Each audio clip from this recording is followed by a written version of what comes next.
My name is Santiago. My name is Juliana and our son Santi. We are preparing to go to the mission field to Colombia. So our testimony, Juli and I, is really similar. We both were from Colombia. The Lord saved us at a similar age.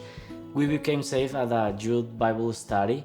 He and other friends shared with me the gospel and I got saved by the grace of the Lord. I never think that I will be married with a pastor, but in the grace of the Lord, He gave me my husband, and I want to just follow Jesus, and I want to follow my husband too. So this process of the church plant started like a couple of years ago, where I started visiting Colombia, doing some conferences there, and start knowing people that not just want a new church, but they need a church, a place where they can worship God and where they can receive biblical training, sound doctrine.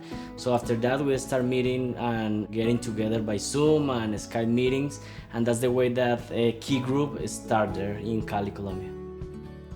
There are indeed many evangelical churches in Latin America, but not many biblical churches in Latin America. And what I mean by that, churches that understand that the centrality of ministry is the exposition of God's truth.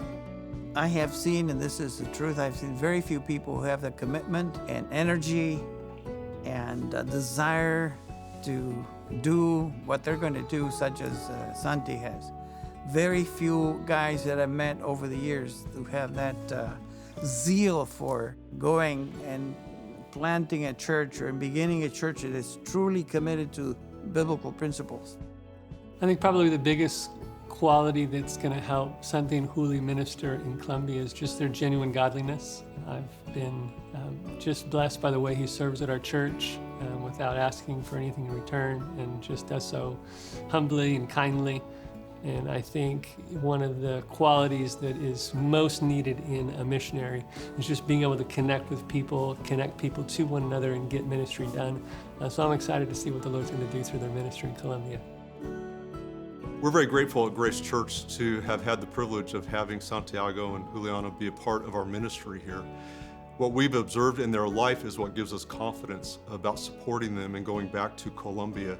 One of the most strategic things that we do in ministry is making sure that we focus on equipping and training nationals to rightly divide the Word of God.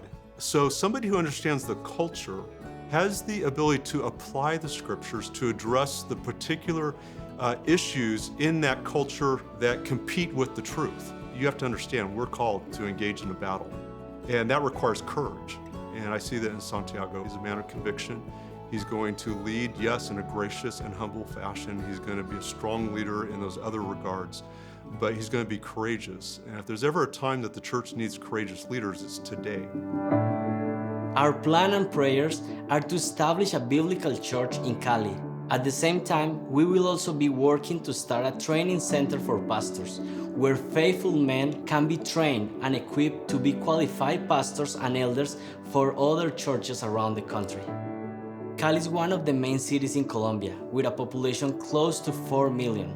We are convinced that the biggest problem that afflicts Colombia is the predominant lack of the exposure of the true gospel of Jesus Christ. By starting a biblical congregation, you truly go through the entire process of making disciples, to evangelize, to baptize, and to teach them to follow all Jesus Christ's commandments. There is no other way to accomplish the Great Commission in a better way than planting churches.